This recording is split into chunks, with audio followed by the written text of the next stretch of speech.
Bonjour à tous et bienvenue dans votre journal des produits de bourse de l'UPSAT du jeudi 11 octobre.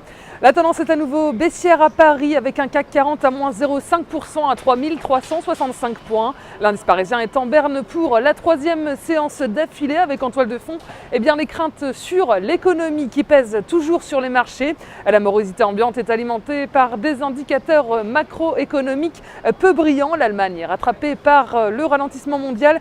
Le pays prévoit une croissance inférieure à 1% cette année et un rebond d'1,6% en 2013. Autre indicateur économique sur la santé mondiale très attendu par les marchés, c'était la publication hier soir du livre beige de la Fed.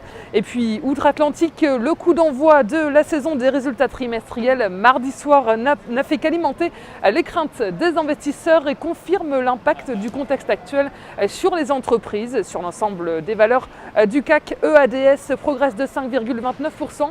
Le groupe aéronautique européen et le fabricant d'armes britannique BAE Systems ont mis un terme à leur projet de fusion.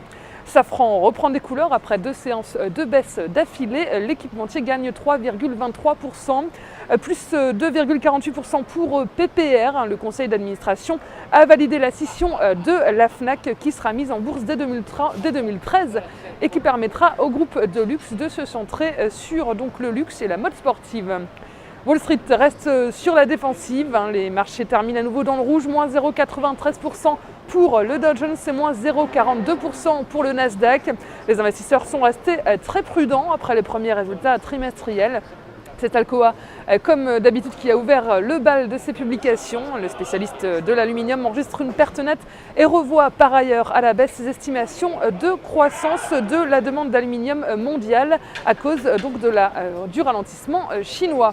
Le géant pétrolier américain Chevron est quant à lui affecté par la baisse de la production. Il anticipe des résultats trimestriels beaucoup plus faibles que le trimestre précédent. Voilà, et donc ces deux valeurs ont affecté la tendance américaine. Sur le marché d'échange, l'euro regagne un peu de terrain face au dollar à 1,2892 et les volumes sont en hausse sur le marché des produits de bourse avec 20 millions d'euros échangés dans une séance d'incertitude. Et si on regarde du côté de la répartition par type de produit, les certificats sont stables à 86% des échanges et les varants sont à 14%.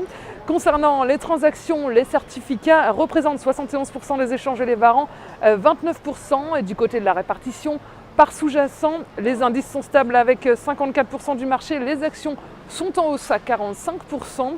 La répartition des transactions sur les varants nous indique que les indices sont à 34% des échanges, les actions sont à 64%, le taux de change est à 1% et les matières premières sont à 0%. La valeur du jour, c'est aujourd'hui le groupe de semi-conducteurs STMicroelectronics. Graphiquement, la base de support qui s'est formée sur le titre à 4,15 € a favorisé un retour de la pression acheteuse. Tant que le niveau des 4,15 € n'est pas enfoncé, une poursuite du rebond technique est privilégiée vers la cible à 4,70 €. La stratégie qui vous est proposée pour jouer cette valeur, c'est l'achat du Warrant Call STMicroelectronics à 2742 têtes d'Unicredit au prix d'exercice de 5 € et d'échéance au 1er mars 2013. C'est tout pour aujourd'hui, très bonne journée et à demain.